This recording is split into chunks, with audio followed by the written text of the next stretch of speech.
सिद्धेभ्यः। ओम नमः सिद्धेभ्यः। नमः श्री वर्धमानाय निर्धोतकलिलात्मने सालोकानां त्रिलोकानां यद्विद्यादर्पणायते। अहिंसा परमो धर्म की, महावीर भगवान की। प्रातः स्मरणे परम पूजाचार्य गुरुवर श्री विद्यासागर जी मुनि महाराज की जय।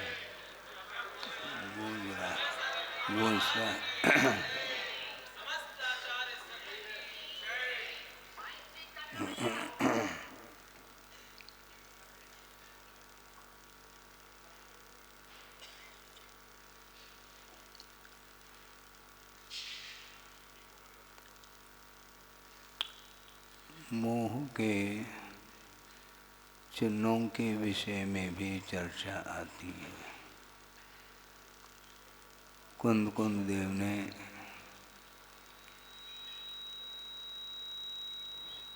शायद प्रवचन सार में यह प्रसंग दिया है कि मोह के कितने चिन्ह हुआ करते हैं। अट्टे अजदा गहनम करुणा भावोय मनुयितरियेषु विषयेषु यपसंगो मोहस्येदानि लिंगानि। ये मोह के लिंग अर्थात चिन्ह है, पहचान है। एक लिंग एक चिन्ह वह है पदार्थ का अयथार्थ ग्रहण करना, ये मोह का चिन्ह। अयथार्थ ग्रहण का अर्थ जिसका जैसा स्वरूप है उसको उस रूप में स्वीकार या ग्रहण नहीं करना, एक मोह का चिन्ह माना जाता है। जैसे समझने के लिए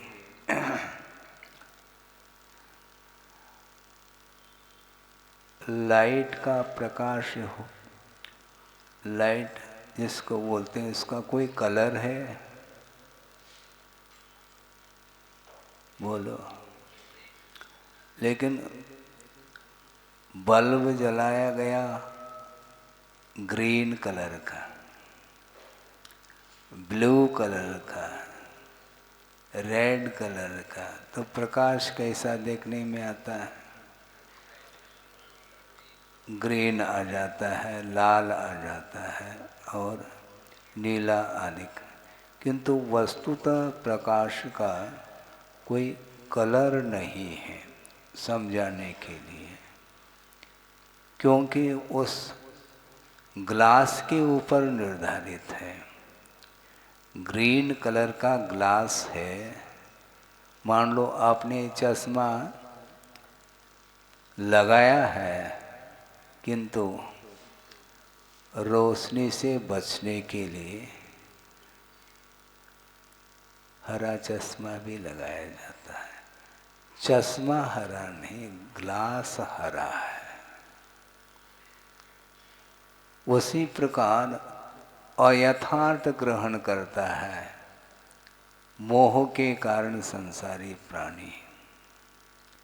आत्मा का कोई भी रूप नहीं है, रस नहीं है, गंध नहीं है, स्पर्श नहीं है। तो स्पर्श रस गंध वर्ण से अतीत वह आत्म तत्व है। चेतना ही जिसका लक्षण है। और क्या कहा? अव्यक्तम, वह व्यक्त नहीं हो सकता।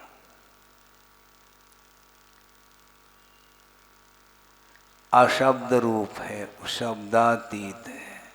इसके उपरांत भी वैभाविक जो पर्याय हैं, अशुद्ध पर्याय, वो दिखाई देती हैं। उसको लेकर के वह अपने आप को उस रूप में मान लेता है। मेरा वर्ण गौर वर्ण वाला है, वो गौर से देखता है। क्योंकि अड़ोस पड़ोस की ओर दृष्टि जाती, वह सावला है, ठीक है। आप गौर वर्ण वाले हो गए। किंतु यह वर्ण या रूप किसका है? ये शरीर का वर्ण है, हैं? और आप लोग इस शरीर के वर्ण से फूला नहीं समाते, इसलिए फोटो और खींच लेते। खिंचवाते क्या नहीं? आजकल बहुत चलन में आया, पहले इतना नहीं था।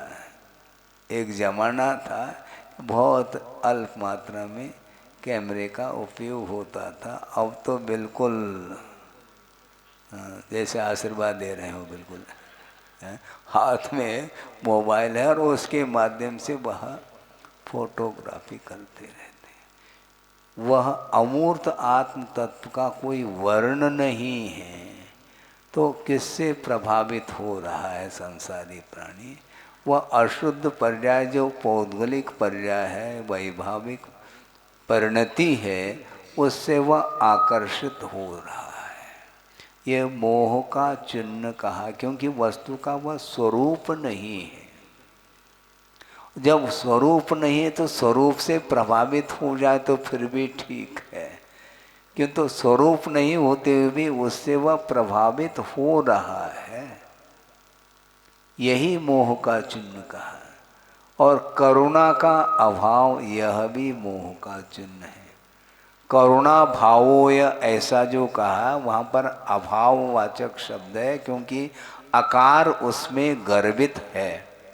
करुणा यहाँ अभाव, करुणा भाव। करुणा का भाव मोह का चिन्ह नहीं, लिखा ऐसा गए करुणा भावो, या तो वहाँ पर यदि व्याकरण जिसको संस्कृत का यदि ज्ञान है तो वह अर्थ सही से निकाल लेता है। करुणा का अभाव, मनुयतरीयेषु, मनुष्य और तिर्यंचों के प्रति करुणा का अभाव। इसका अर्थ जो है देव और नरकियों को याद नहीं किया, ऐसा नहीं, क्योंकि बचाने की बात यदि आती है, प्रवृत्ति के माध्यम से यदि जीवों की विराधना होती है, तो मनुष्य और तिर्यंचों की अपेक्षा को लेकर के वर्णन किया, क्योंकि अकाल मरण इन्हीं का होता है, अन्य जीवों का अकाल मरण नहीं होता है। इसलिए अपनी प्रवृत्ति के माध्यम से जीवों की विराधना का जो भाव है, उसका नाम मोह का चिन्ह माना है। और विषयेषु प्रसंगो, विषयों में अति प्रसंग जिसको बोलते हैं, संबंध जोड़ना, यह मोह का चिन्ह है। संबंध जोड़ता है संसारी प्राणी, और नहीं जोड़ता है तो कोई बात ही नहीं। जोड़ा किसने? ग्रहण किसने किया?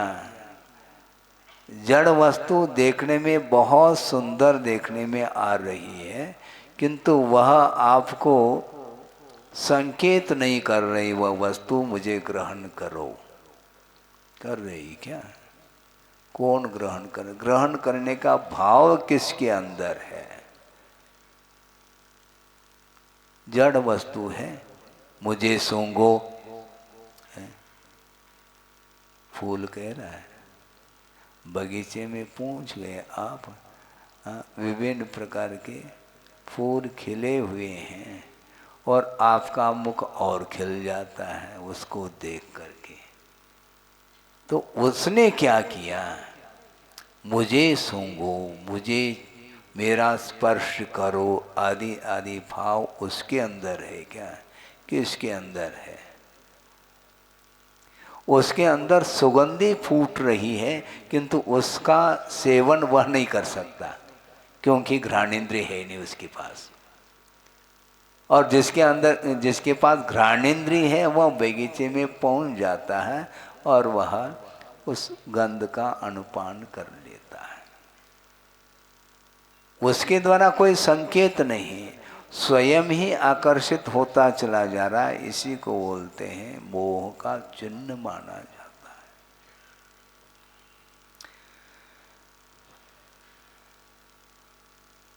उद्यान में पहुँचे हैं साधना की दृष्टि से, तो उस समय वो सारा सारा दृश्य देखने को मिल रहा है। सुगंधी भी आ रही है और विभिन्न प्रकार के फूल देखने में आ रहे हैं। इसके बाद भी उसके स्वभाव के बारे में चिंतन चल रहा है। तो आपके लिए, आप तो उससे आकर्षित हो रहे हैं और फूल तोड़ लेता है और वह सुगंधि को प्राप्त करना चाहता है, लेकिन तोड़ने में उसको कितना दुख हुआ है यह आपको एहसास हो रहा है क्या? वह जीव है क्या? नहीं, श्रद्धांत तो करो कम से कम। वह जीव है, अनंत दुख का वह अनुभव कर रहा है और उसको तोड़ करके हम विषयों का सेवन करना चाहते हैं और उसको लेकर के आनंदित हो रहा है। इसको बोलते हैं रौद्र ध्यान, क्योंकि हिंसा में आनंद है। अब देखो श्रद्धान कहाँ चला जाता है। वह जीव है, इस प्रकार वह श्रद्धान का विषय तो बना रहा है, किंतु उसका सेवन पुनः करना चाहता है। उस समय क्या महसूस करता है? वह सम्यक दृष्टि हो, कोई भी दृष्टि वाला हो, उस समय उसको आनंद का अनुभव हो रहा है, जबकि उसके लिए अनंत दुख का अनुभव हो रहा है। मेरी प्रवृत्ति के माध्यम से, मेरे तोड़ने से उसका अवसान हो गया है। इस उस ओर दृष्टि नहीं, इसी को बोलते हैं असंयम परिणाम। असंयम परिणाम इसी को बोलते हैं। देखते ही देखने रूप आनंद अलग है, सूंघने रूप अलग है, स्पर्श करने रूप अलग है। भिन्न भिन्न इंद्रियों के ये विषय बन रहे हैं और उसके माध्यम से वह आनंद का अनुभव करता है। यह मोह का चिन्ह है, ऐसा कम से कम समझ में आना चाहिए। ये मोह के बिना संभव नहीं। वस्तु देखने में आ रही यहाँ तक तो ठीक है, किंतु उससे आनंद का जो अनुभव कर रहा है वह मोह के बिना संभव नहीं, ये कहा जा रहा है। हाँ, रात्रिर्गमिष्यति भविष्यति सुप्रभातम भास्वान उदेष्यति हर्षिष्यति पंकजश्री एवं विचिंतयति कोशगतद्विरेफ हा हंत हंत नलिनीम गजवुज्जहार। ये रूपक दिया है कवि ने, कल्पना की है। एक कमल है और उसके अंदर भ्रमर बैठा हुआ है और वह यह सोच रहा है, हालांकि वह संगी है किंतु परिकल्पना की जा रही है कवि के द्वारा। कमल में वह भ्रमर बंद है और वह सोच रहा है क्या? रात्रिर्गमिष्यति, रात बीतेगी, भविष्यति सुप्रभातम, है प्रभात होगा। है प्रभात, सुन रहे हैं क्या? नहीं? हाँ, रात बीतेगी, प्रभात होगा। रात्रिर्गमिष्यति भविष्यति सुप्रभातम भास्वान उदेष्यति, सूर्य उदित होगा। पंकजश्री हसिष्यति, वह पंकज अर्थात कमल खिलेगा।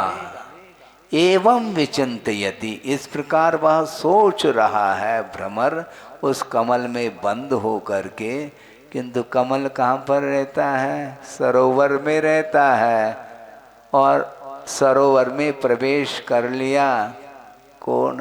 एक हाथी प्रवेश कर गया और हा हंत हंत नलिनीम गजवुज्जहार, उस कमल को उसने कवल बना लिया है उस हाथी ने, और उस हाथी के पेट में वह कमल भी गया और भ्रमर भी पहुंच गया।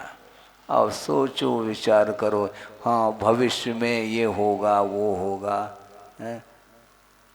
मैं पराग का पुनः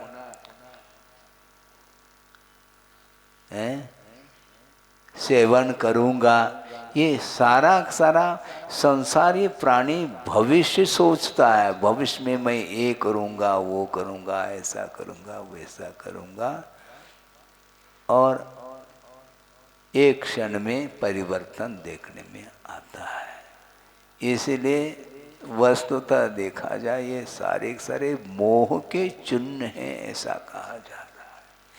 एक इंद्रिय के अधीन होकर के संसारी प्राणी की क्या दशा हो रही है, और पांच पांच इंद्रियों के वशभूत होकर के संसारी प्राणी का क्या जीवन चल रहा है, उसका परिणाम क्या निकलेगा, भविष्य किस रूप में उसका सामने आएगा, वह स्वयं कुछ भी नहीं जान रहा है। किंतु आचार्य कहते हैं तुम्हारा भविष्य तो देखो क्या होना है।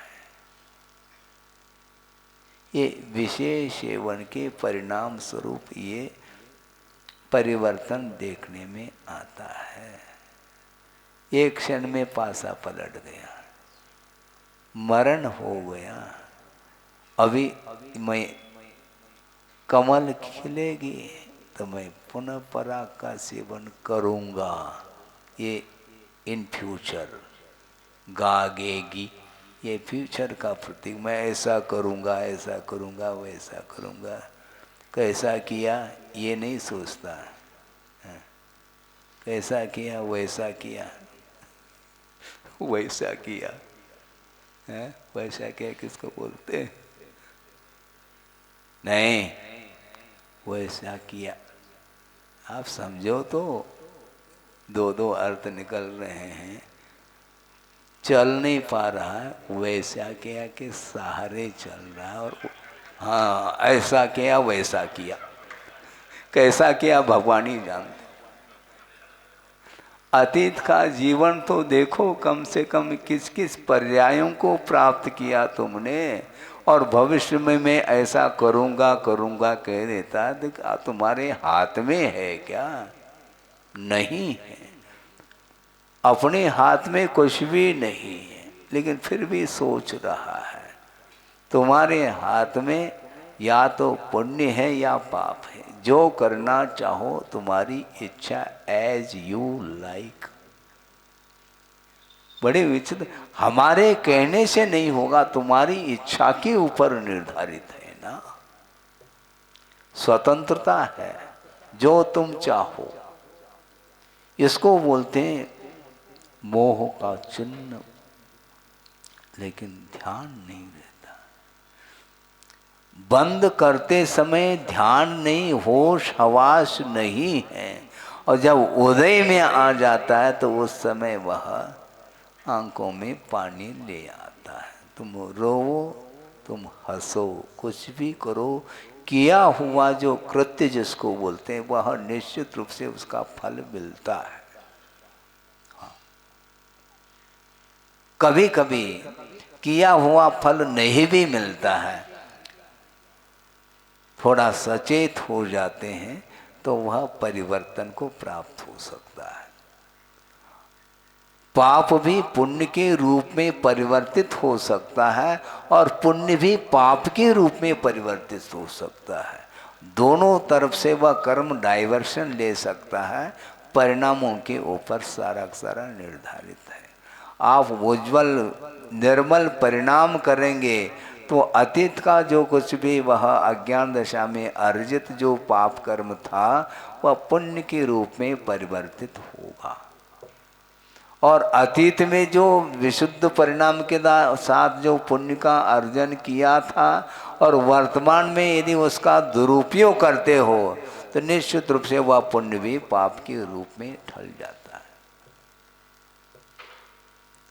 हानि भी है तो एक तरफ से लाभ भी है।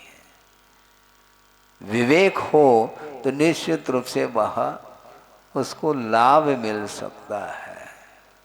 जब जागे तब सवेरा, जाग जाओ, सोना नहीं है, सोना नहीं, न चांदी न सोना, जागृत हो जाओ कह रहे हैं। ये बहुत स्वर्ण अवसर है। इस प्रकार का अवसर अन्यत्र गति में संभव नहीं है। तीर्थंकर प्रकृति के बंध का प्रारंभ कौन करता है? तो आगमकार ये कहना चाह रहे हैं मनुष्य गति का ही जीव है। वह भी कर्म भूमि का जो मनुष्य, उसमें भी जो पुरुष है वही तीर्थंकर अथवा केवली श्रुत केवली के पाद मूल में वह षोडश कारण भावनाओं के माध्यम से तीर्थंकर प्रकृति का बंद कर सकता है। यह स्वर्ण अवसर यदि जाता है तो उस मनुष्य पर्याय के लिए जाता। इसलिए कभी भी जो अच्छी पर्याय मिल जाती हैं तो उसका सदुपयोग किया करो। दुरुपयोग करेंगे तो निश्चित रूप से पतन निश्चित है। और दुरुपयोग जो होता है वह पुण्य अपने मोह के कारण ही होता है। मोह के कारण। महाराज आप ऐसा आशीर्वाद दो, आशीर्वाद का निषेध नहीं, लेकिन आशीर्वाद अलग वस्तु और स्वयं का जो लक्ष्य है वह अलग वस्तु है। इसलिए पुण्य मोक्ष मार्ग में बाधक नहीं, किंतु पुण्य का जो फल है वह मोक्ष मार्ग में बाधक, वही आकर्षण का केंद्र बनता है, वही आकर्षण का केंद्र। और उसके कारण ही पाप का अर्जन निरंतर होता रहता है। वह धन, वह संपदा, वह वैभव उपभोग में आवे अथवा न आवे, किंतु उसके माध्यम से जो परिणाम हुआ है उसके द्वारा वह उसका पतन होगा। इसलिए जो उन्नति चाहता है, आत्मोत्थान चाहता है, तो उसके लिए अलर्ट होना चाहिए, विषयों से दूर होना चाहिए। क्योंकि अयथार्थ जो ग्रहण है वह मोह का चिन्ह कहा है।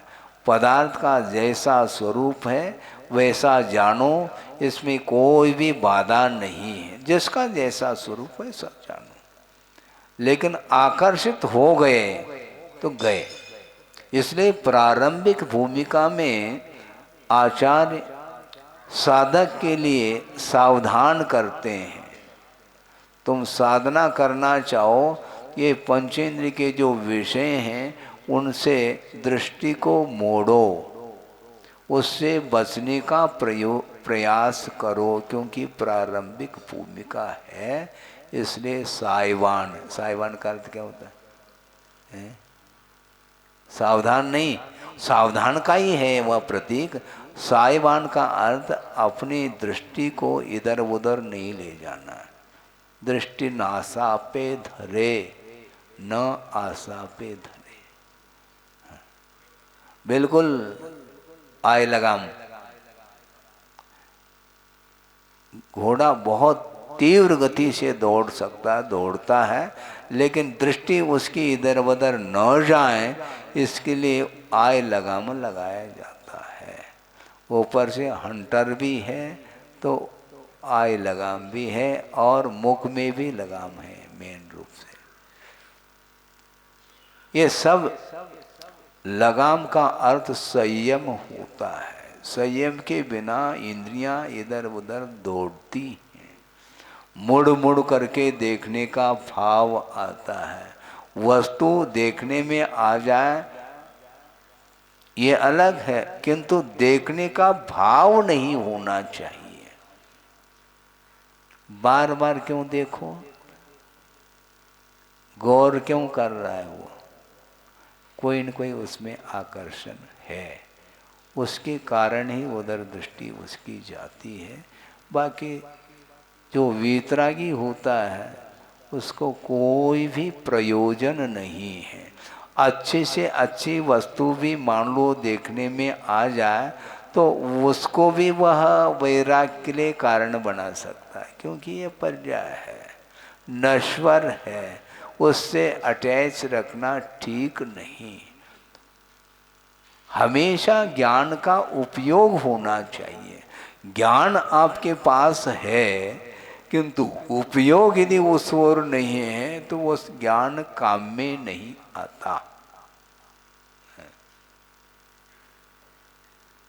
कह तो देते हैं मैं ज्ञानानंद स्वभावी हूँ, स्वभाव में हूँ, किंतु किस ये हूँ कहते हुए भी किधर जा रहा है, किधर मुड़ रहा है, कौन ले जा रहा है तुम्हें उस ओर? मोह ले जाता है। मोह के कारण ही यह परिभ्रमण हो रहा है, और मोह को समाप्त करने का यदि पुरुषार्थ करता है तो परिभ्रमण रुक सकता है। रोकना चाहे तो आपकी मर्जी, क्योंकि आप स्वतंत्र हैं, जो चाहे वह हो सकता है, उसमें पराधीनता नहीं है। महाराज निमित्त कोई काम नहीं करता है क्या? काम करता तो है, किंतु हम प्रभावित हों तब की बात है। उपदेश से प्रभावित हो गए तो अच्छा कार्य होगा। सब जगह प्रभावित हो रहा है, लेकिन जिस ओर प्रभावित होना चाहिए उस ओर उसकी दृष्टि नहीं होने के कारण वह ऊपर से चला जाता है। वो उन साधनों का उपयोग नहीं हो पाता, ऐसा होता है।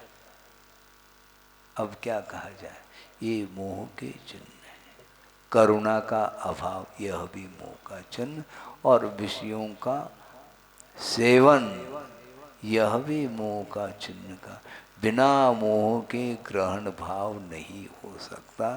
इसलिए प्रतिदिन यही विषय आ रहा है कि अपेक्षाकृत आप अनुपात से राग द्वेष मोह को कम करने का पुरुषार्थ हमें करना है। बिना पुरुषार्थ किए भाग्य के भरोसे पर रहोगे तो कुछ मिलने वाला नहीं है। भाग्य है क्या वस्तु है? वर्तमान में जो आपने किया है वही आपका भाग्य माना जाता है। भविष्य में वह काम में आएगा, और अतीत में जो किया है वह वर्तमान में उदय में आ रहा है। इसलिए जो किया है उसी का फल भोगना पड़ता है। तो पाप का फल भी और पुण्य का फल, दोनों फल संसारी प्राणी बुद्धिपूर्वक करता है, तो उसके अनुरूप ही वह समय समय पर उसका भोक्ता होता चला जाता है। इसलिए 5 इंद्रियां हैं, और उन 5 इंद्रियों के माध्यम से भिन्न भिन्न विषय सामने आते हैं, और उसको ग्रहण करने का, उसके साथ संबंध रखने का वह भाव रखता है। यह एक मोह का चिन्ह है। मोह दिखाई नहीं देता, किंतु कार्य एक्टिविटी के माध्यम से हम समझ लेंगे कि इसके अंदर क्या चल रहा है। छिपेगा नहीं। तुम छुपाना चाहो तो बात अलग है, भगवान से कोई भी नहीं छिपा सकता।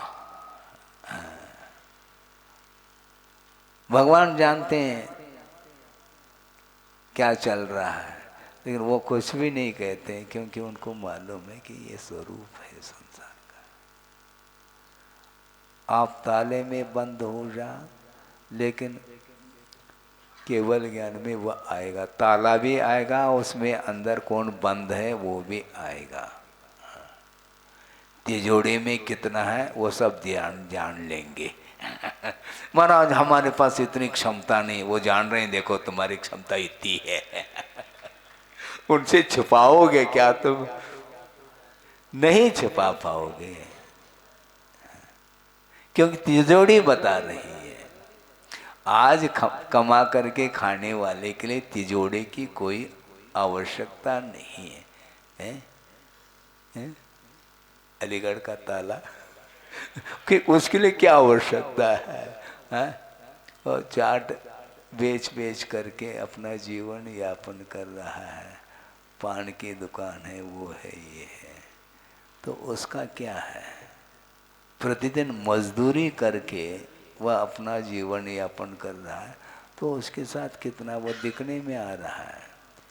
और तिजोरी यदि है हीरे का,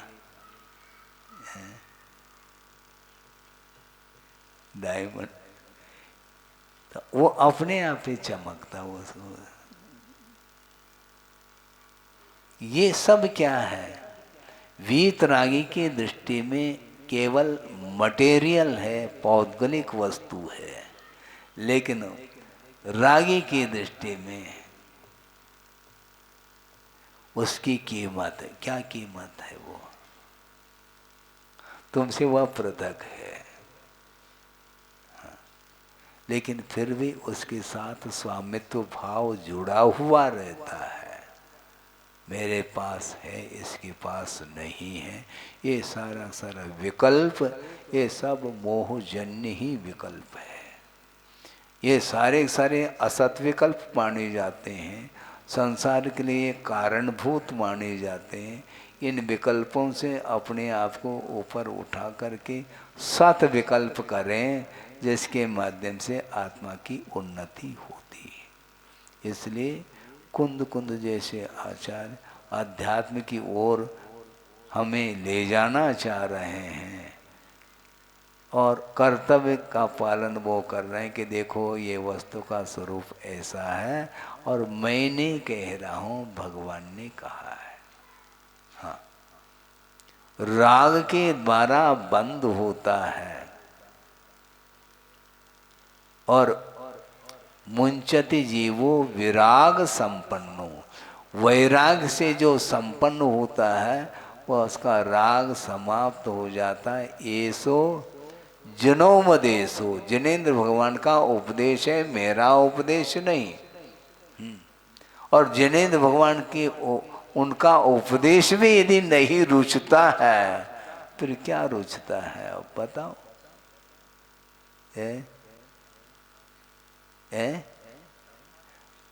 हाँ, महाराज। इसलिए उन कर्मों में राग नहीं करना चाहिए। हमेशा उसका मन रंजायमान रहता है विषयों को लेकर के। हाँ, ये सब क्या है? ये सब आगम में लिखा है। इसके उपरांत पे इसको खोल करके देखने के लिए, पढ़ने के लिए उसको फुर्सत नहीं है। स्वाध्याय करते हैं? क्यों? हिंदी नहीं आती है? हिंदी समझ में नहीं आती? कविता तो बनाते हो तुम, है? हिंदी नहीं आती क्या? समझ में आती है, लेकिन इंटरेस्ट नहीं है, रुचि नहीं है, इसलिए ऐसा होता है। इसलिए हमारा प्रभाव नहीं पड़ेगा, क्योंकि हमारा विषय ही भिन्न है, हमारा सब्जेक्ट भिन्न है, और आपका सिलेबस भिन्न है। हम क्या कर सकते हैं उसके लिए? सुबह से लेकर के शाम तक, रात में भी वह उसी दृश्य को देखता रहता है जो कि वह क्षणभंगुर है। उसके बाद भी उसमें उसको आनंद आ रहा है। इसको रौद्र ध्यान की संज्ञा दी है। रौद्र ध्यान का अर्थ मानो तो रौद्र की क्यों? क्रूरता का नाम है। इसमें क्रूरता है, ये ध्यान रखो, क्योंकि इसमें अहिंसा का अभाव है, हिंसा है, और हिंसा में ही क्रूरता रहती है। हाँ, राग के माध्यम से हिंसा होती है, इसलिए राग कम करिएगा। हाँ, राग कम करो। इसमें कृत भी है, कारित भी है, और अनुमोदन भी है। इन तीनों के माध्यम से वह पाप का अर्जन करता है। और समरंभ और है, प्लानिंग किया कुछ नहीं, योजना चल रही है। एक हवेली बनाना है, बनाया नहीं, लेकिन बनाने का जो प्लानिंग है उसमें भी कर्म का आश्रय हो रहा है, ऐसा आगम कह रहा है। बनाया नहीं आपने, किंतु इस प्रकार बनाना है तो चालू हो गया हो। और संयोजना, योजना बनाने के उपरांत उसके लिए योग्य जो साधन सामग्री है उसको एकत्रित कर रहा है, उसमें भी बंद हो रहा है, उसमें भी हिंसा हो रही है। और जो स्टार्ट कर देता, प्रारंभ करता है, उसमें तो होती है।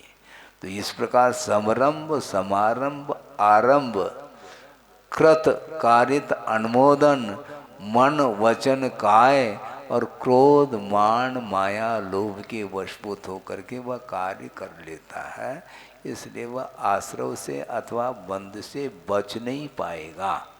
इसलिए हम क्या करें महाराज, हम तो बच नहीं पा रहे, अनुपात, बस यही एकमात्र बचने का तरीका है। अनुपात से कम, ज्यादा नहीं, अनावश्यक नहीं, आवश्यक है। कल परसों की बात है, कुछ लोग आ गए, ऊपर बैठा था, महाराज हम वैयावृत्ति करना चाहते। तो हमने कहा कि आवश्यक नहीं है। नहीं महाराज, हमारे लिए कैसा अवसर मिलेगा है? तो आपके लिए अवसर मैं दे दूं। मान लो 150 लोग हैं, 200 300 लोग हैं, वो सारे सारे यदि पैर दबाएंगे तो पैर तो पिल पिल हो जाएंगे। तो वो तो हानिकारक है। वैयावृत्ति के द्वारा लाभ मिलना चाहिए। महाराज हमारे लिए तो मिल रहा है, तो हमारे लिए क्या मिल रहा है मुझे बताओ। हमने उनको कहा कि भैया वैयावृत्ति करने का निषेध नहीं है, किंतु आवश्यक जिस समय हो उस समय करना चाहिए। मान लो 20-25 किलोमीटर चल करके आ गए, एक्सर्शन हो गया, ठीक है, थोड़ा कर, थोड़ा सा। हमने उनको कहा कि तुम प्रतिदिन दवाई लेते हो, महाराज नहीं, क्यों, आवश्यक नहीं। तो इसी प्रकार आवश्यक नहीं वही आवृत्ति, बात कट गई, कट गई। जिस प्रकार आप प्रतिदिन औषधि का प्रयोग नहीं करते हो, जब बीमार पड़ जाते हैं, अस्वस्थ हो जाते हैं, उस समय ही हॉस्पिटल पहुंच जाते हैं। नहीं तो प्रतिदिन जो है ना अनावश्यक वैद्य के हाथ में हाथ देते हैं क्या। नाड़ी देख लो, नाड़ी तो जीवन के अंतिम समय तक चलने वाली है, तो प्रतिदिन क्या नाड़ी दिखाओगे। तो इसी प्रकार अनावश्यक जो है ये हमारे लिए हानिकारक है। इस प्रकार ज्ञान बुद्धि का विषय तो कम से कम बनना चाहिए। आप अनुपात से ही सब कुछ करते हैं? हिसाब से भोजन करेंगे तो हिसाब से क्या, बेहिसाब। इच्छा बेहिसाब हो सकती है, लेकिन खाया तो हिसाब से ही जाता है। नहीं है तो फिर नुकसान होगा, आफरा। हाँ, वो पचेगा नहीं, बचेगा। हाँ, पेट में डाइजेस्ट नहीं होता, किंतु वह बचेगा, वह जैसा है वैसा ही। इसी को बोलते हैं संग्रहणी बीमारी होती है। वह संग्रह होता चला जाता है, वह डाइजेस्ट नहीं होता। तो उसी प्रकार अनावश्यक वस्तुओं का संकलन नहीं करना चाहिए। इसी को बोलते हैं परिमाण। और व्रति जो होता है वह परिमाण कर लेता है, और जो अविरति होता है वह परिमाण नहीं रखता। अरबपति भी क्यों ना हो, दुकान खुली रहती उसकी, हमें समझ में नहीं आता वह धन कम पड़ रहा है क्या, नहीं, लेकिन है अब भविष्य क्या, तुम्हारी उम्र कितनी है जा बताओ, भविष्य की बात करते हो। अरबों रुपए संकलन कर लिया, लेकिन महाराज मेरे लिए नहीं, हमारी तो कोई इच्छा ही नहीं। फिर काय के लिए? नाती, हाँ नाती पोतों के लिए है, उनके नाम से। हमारे नाम से तो इतने ही रुपए हैं, अच्छा बाकी उनके नाम से, उनके नाम से, उनके नाम से, लेकिन स्वामित्व तो बना रहता है। हाँ। ये सब क्या है? ये इच्छा जो है ना बेहिसाब बनी रहती है, और सेवन करने में तो अनुपात से ही सेवन किया जाता है। हाँ। उपयोग में क्या आ रहा है मुझे बताओ? थप्पी क्यों लगा रही हो? गोदाम है, अन्यथा नहीं लेना। जो है वो कहने में आ रहा, मैं क्या करूं उसके लिए? बिठाया क्यों आपने?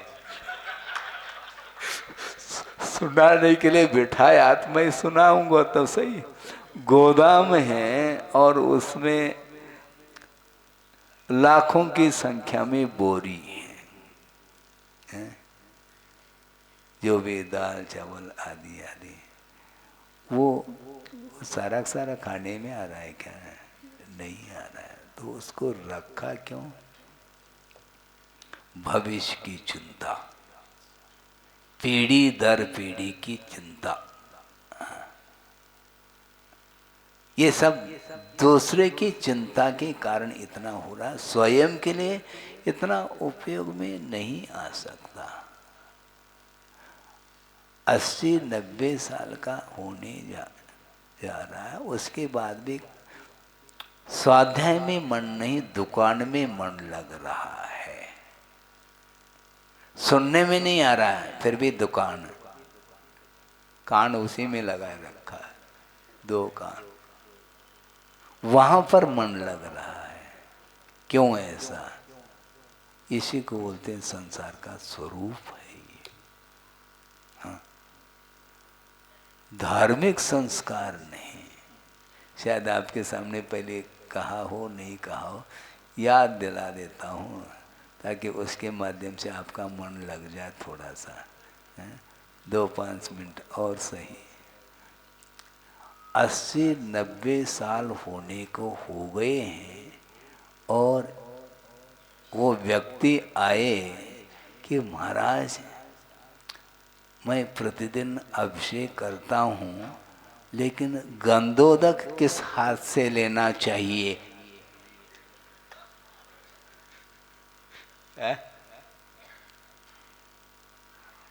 मतलब उनको अभी तक ये जानकारी नहीं है। अभिषेक करते हैं, सब पूजन अर्चन करते हैं, 80-90 साल के हो गए हैं, किस हाथ से लेऊं? तो हमने कहा दोनों हाथ से ले लो।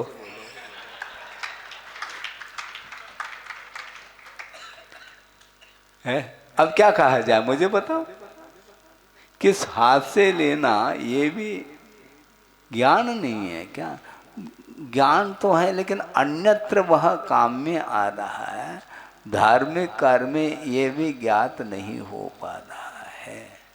अब उनको क्या कहेंगे हम? सुनाने में या सुनने में हंसी आ रही, होता ऐसा ही है। हाँ। क्रियाएं वो करता चला जाता, लेकिन अभी भी विवेक नहीं आ पाता, आना चाहिए। ये छोटी छोटी ये क्रियाएं मानी जाती हैं, किंतु विवेक के साथ ये सारी सारी क्रियाएं संपन्न हों तो निश्चित रूप से वह उस धर्म का जो फल है वह निश्चित रूप से मिलता है। इसलिए अनावश्यक वस्तुओं के प्रति जो हमारा आकर्षण है या आसक्ति है वो कम कर देना चाहिए। कहाँ तो जा सकता है, कम करना चाहिए, करना चाहिए। करो ऐसा कहेंगे तो मुश्किल हो जाएगा, तो आदेश वचन माना जाएगा, तो आदेश ठीक नहीं, उपदेश ही ठीक है। और क्या, उपदेश ही ठीक है, ऐसा नहीं करना चाहिए, ये अच्छा रहता है। ऑर्डर देंगे तो फिर वो कल से संख्या कम होगी फिर। और होता आप ना करोगे तो ऐसा होता नहीं, होता ही है ऐसा। हाँ। पता नहीं कि महाराज क्या छुड़ाएंगे क्या पता, इसलिए जाओ नहीं सामने। हाँ? छुड़ाया नहीं जा रहा, आपकी इच्छा क्या है उसके ऊपर है।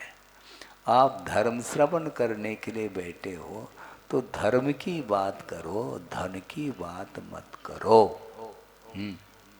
धन की करो, लेकिन होता नहीं। संस्कार अनादिकालीन है, होते हुए भी अनादिकालीन संस्कार है, इसलिए उन मोहजन्य संस्कार को समाप्त करने के लिए अनंत काल लग जाए ऐसा नहीं।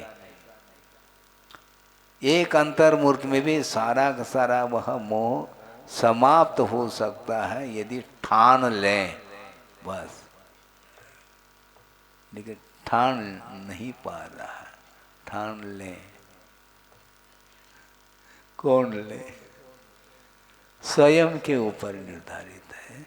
इसलिए ये सारे सारे मोह के चिन्ह माने गए, सिम्टम्स जिसको बोलते हैं, चिन्ह पहचान है ये सारे।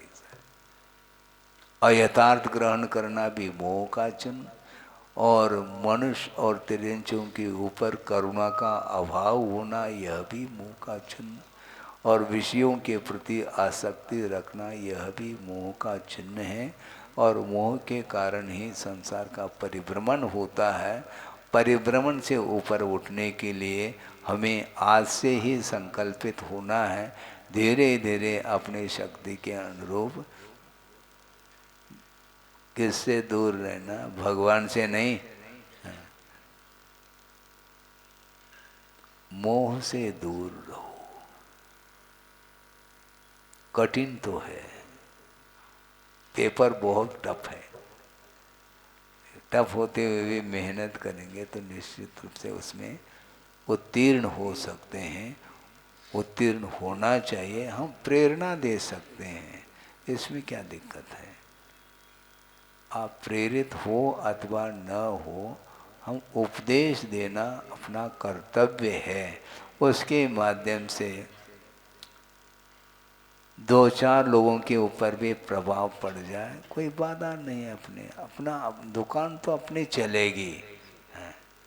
अच्छी चल रही इन दिनों।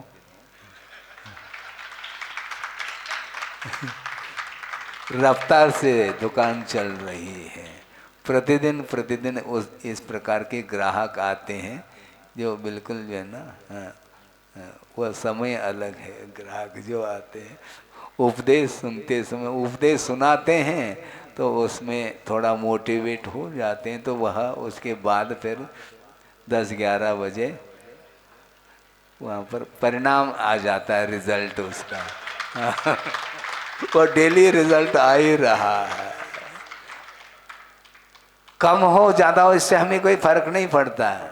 हाँ, उसमें क्या दिक्कत है? दुकान कभी चलती है कभी रुक जाती है, ऐसा होता रहता है, कोई मतलब नहीं। सबका कल्याण हो ये भाव भीतर रहता है, इसलिए भावों का प्रभाव निश्चित रूप से पड़ता है। पढ़े इस पवित्र भावना के साथ, अहिंसा परमो धर्म की जय। बोधि समाधि परिणाम शुद्धि स्वात्मोपलब्धि शिव शोक सिद्धि चिंतामणिम चिंतित